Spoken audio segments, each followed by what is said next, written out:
For me, the best gaming phone is always the one that helps you win more games. And could that be the ROG Phone 8 Pro? Medyo bongga yung ating box dito for the ROG Phone 8 Pro. Isa siyang malaking capsule that's encapsulating the phone inside. But what's new about this new phone is that this is actually the biggest jump in design for an ROG phone. Ito po yung preview na kanyang itsura. Yep, it looks like a huge departure from its predecessors. That is right, Asus actually wants this to be much more widespread yung kanyang appeal. Mas pang flagship na po din yung kanyang itsura. Kasi flash news, gaming phones actually look like a toy. But all that could change with this new iteration. Starting off with its beautiful big camera. Look at that. Ito po yung series ng ROG phones from 1 to 8. And as you can see, palaki po ng palaki yung kanyang camera. And with the 8 series, this has the biggest camera module in any ROG phone. A much improved design. Mas sleek, mas minimalist, mas luxurious tingnan, and mas casual. Hindi kasi casual yung mga ROG phone, guys. The display is much more universal na. Wala na po mga bezels dun sa kanyang mga gilid. Pero syempre, gaming phone pa rin siya. And ang isang gaming phone ay dapat maganda yung kanyang specs. Ito na ba yung specs niya? Snapdragon 8 Gen 3, the latest flagship processor from Qualcomm. That is giving us almost 2.2 million points sa Antutu benchmark. Yung RAM niya, LPDDR5X. And we're also getting the UFS 4.0 for the RAM. 5,500 milliamperes of battery. Mabilis din mag-charge. 65 watts fast charging. And it's even got wireless charging na 15 watts po. Uy, bago yun wireless charging. At isang bago, meron na siyang IP68 water and dust resistant, so pwede siyang mailublob and it will still survive. And guys, meron na siya yung pinakabagong anime vision. Ito po yung itsura nun. Meron ba siyang LED mini array sa likod? 341 mini LED po yan. That you can actually customize to your liking. Pwedeng text, pwedeng drawing, pwedeng programmable. Which is for me, maganda yung feature na yan. That and so much more, let us unbox na si ROG Phone 8 Pro. Ako sabihin sa inyo watching Unbox Diaries. Woohoo! Okay, so the reason kung bakit ganito daw yung kanyang box, sobrang social. This is the most social na box I have ever seen sa isang phone. Mas bongga pa to sa iPhone, Samsung, unboxing. Wow, grabe. What is this? Yan na po yung phone, guys. So that is the phone. Let me just do this. And look at that. Even the phone has this nice cutout dito sa kanyang lalagyanan. Pero wait, bago ko ipakita yung iba, ito na yung demo ng kanyang setup. So the reason kung bakit ganito yung kanyang setup is because gusto niyang ipa-experience sa'yo yung parang unique setup experience. Meron siyang NFC sensor zone dito kapag ka, ayan patong mo lang dyan, pak. It will initiate the setup sequence. Well, what it's doing is parang ini-introduce ka lang sa mga features ng phone by showing you some games, air triggers, parang merong mini game dito, guys. Pati yung gyroscope, ayan, tinuturo ka niya kung paano gamitin yung gyroscope. And finally, meron siya dito yung parang, nato mo yan, yung cutout na yan. They actually did that. Look at that. Boom! And it's gonna show the mini LED array dito sa kanyang likod. Super cool! ROG server. Ito yung camera, may cutout pa ng tama. Now for me, parang gimmick siya kasi, kaya mo namang ipag-aralan talaga ito. But for most people, I think mag-enjoy guys an unboxing experience kasi nga, unique po siya and you kinda have that deeper connection with the product that you just bought. Pero ayun, we've got here a compartment down below with the mini box. ROG po nakalagay. May nakalagay dito, Pop 22 Colezion de Carta. Uy, ROG SIM ejector pin. And underneath we're getting a hard transparent case with some ROG designs. We're also getting a user guide right here. Pero ito, meron pa siya. So may nakatag pa dito, guys. Nakita nyo ba yan? Makapal pa. So and then actually yung kanyang charger, the 65 watt charger, and the braided cable. By the way, USB Type-C to USB Type-C na po yung kanyang cable, which is very useful kasi guys, if you're familiar with the ROG phone, dalawa yung kanyang USB Type-C port dito. Isa sa ilalim at isa sa side. It's charging itself! Guys, tina-charge niya yung sarili niya. Pero ito na yung phone, Look at that. Look at that animation sa likod ng phone. Lumalabas po siya kapag naka-on po yung display. So ito yung exciting about the new ROG phone, which is bagong-bago pa yung design niya. It's got that ROG Strix or Zephyrus laptop design sa likod niya, yung parang slash, which could function as a separator between the camera module at the top and the LED array animator at the bottom. Simple very minimalistic lang po yung whole design of the phone. May mga text siya dito na ROG, Dare to Win, GILF, what's GILF? And of course, that massive camera module at the upper portion. Parang dalawang layer, Meron dito at meron pa dito sa taas. Oh, by the way, speaking of the camera is actually sobrang impressive yung specs. 50 megapixel Sony IMX890 sensor na may gimbal OIS daw po siya. And it's even got a 32MP telephoto lens. Nice! And a 13 megapixel ultra-wide angle lens. At sa harap naman, meron siyang 32 megapixel selfie camera. Later, I'll show you the pictures pero right now, ito yung impressions ko sa kanya. Yung kanyang gaming sa landscape ay dahil malaki at makapal yung camera sa likod, tatama yung inyong fingers dito sa camera niya, which will kind of be in the way, I guess. At saka madudumihan yung lens lagi. So, kung ako sa inyo, always do this kapag bago mag-picture. And even though it has a 5,500 mAh battery, ang gaan niya sobra. But it's not super thin. Ayun. So medyo meron siyang kapal. And also, I feel that this is also the most ergonomic gaming phone that you can buy right now because of the curved back. Good news, flat din po yung kanyang display. Ganyan dapat. Well, actually, parang ito yatang ginagamit ngayon sa pro scene sa Mobile Legends. Tama, no? Oh, ROG Phone na pala yung gamit sa M5. Tapos yung shape ng phone and the display ay very similar to the iPhone. Yes, very trendy na po yung itsura, which is pretty much almost 90% of the phones these days. Now, the thing that I really love about Asus is that they really listen to the community. Everything na nakita nyo sa design is painstakingly improved through feedback. Like for example, yung placement ng USB Type-C ports. Sa ilalim, nandito po siya. That is kapag naglalaro ka ng landscape, pwede mo siya i-charge ng paganyan, or pwede rin sa ilalim. Siya lang po meron dalawang USB Type-C port dito, and alam nila na laging naglalaro yung mga tao in landscape mode.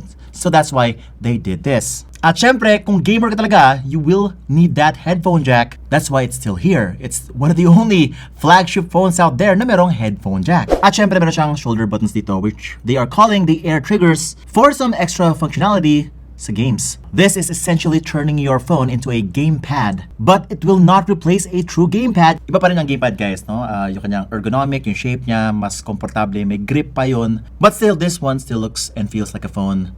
And pagka longer periods talaga, I highly suggest go get a gamepad or grip na nabibili sa Laz & Shop. Nagulat lang ako parang hindi included yung cooler. Sa ibang bansa, included yung cooler. Baka daw kasi maging 100,000 yung presyo, no? And it's got two speakers, one sa ilalim at meron pa sa earpiece banda. Yun nga lang guys, no? Napansin namin, the sound is not as good as the ROG Phone 7 Ultimate. Talagang malakas yung kanyang sound doon.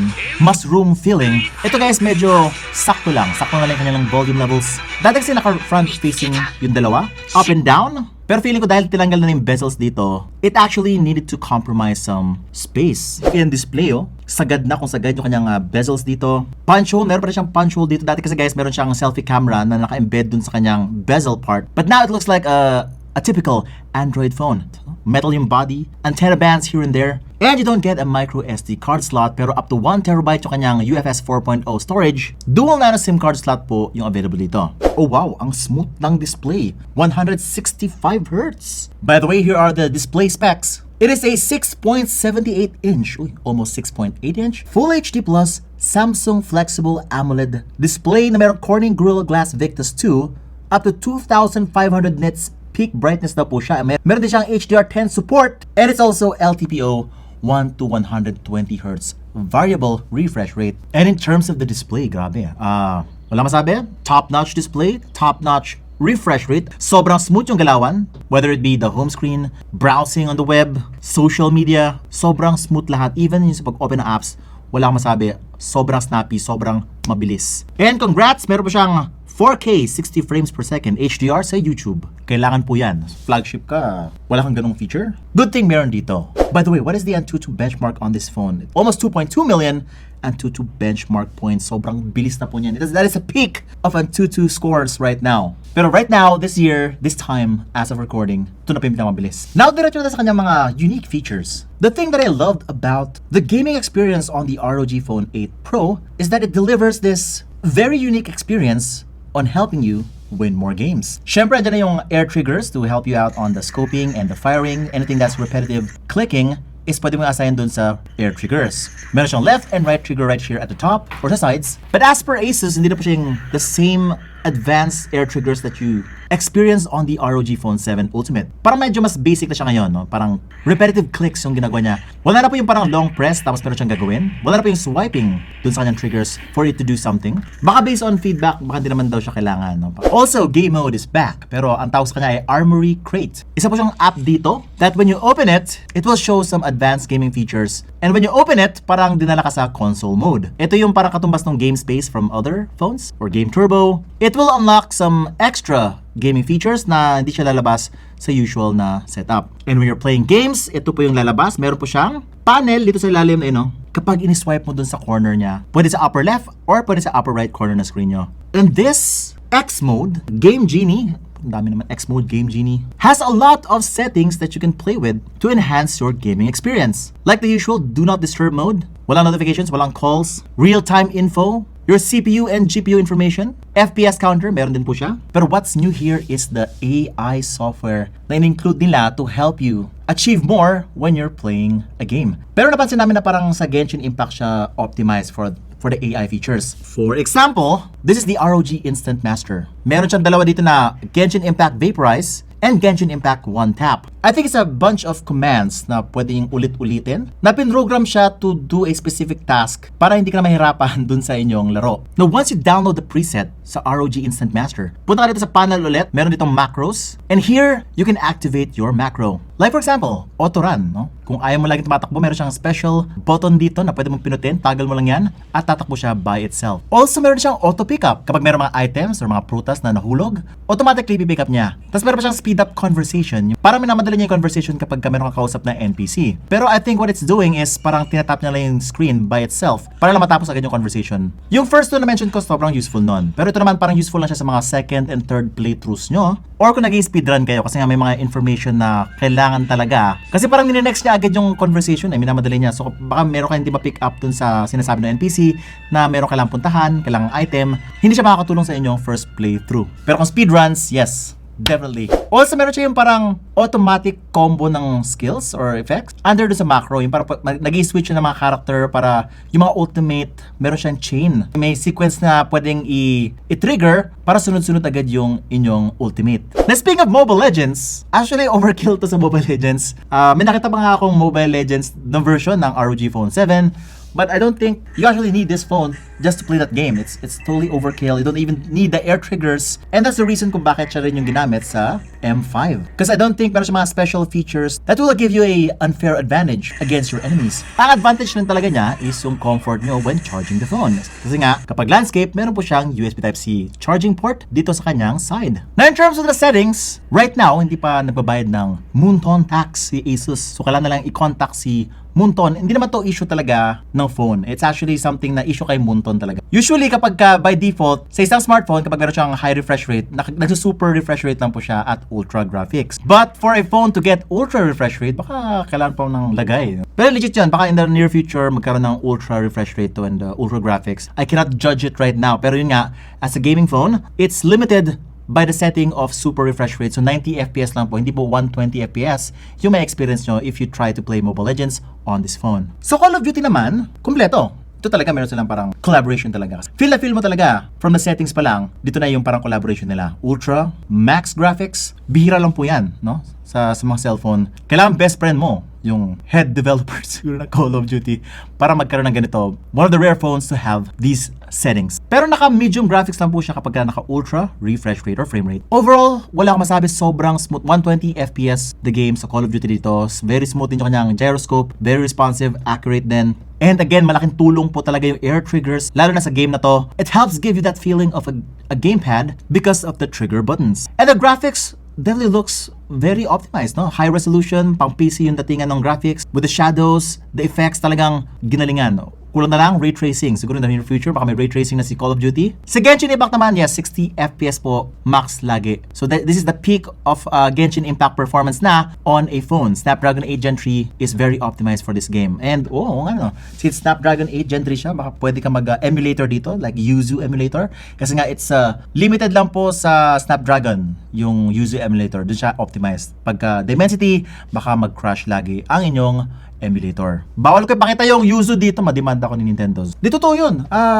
Kahit saang bansa ka, pupuntahan ka niya. May demand letter yan. Mamaya wala ka na YouTube channel. Okay.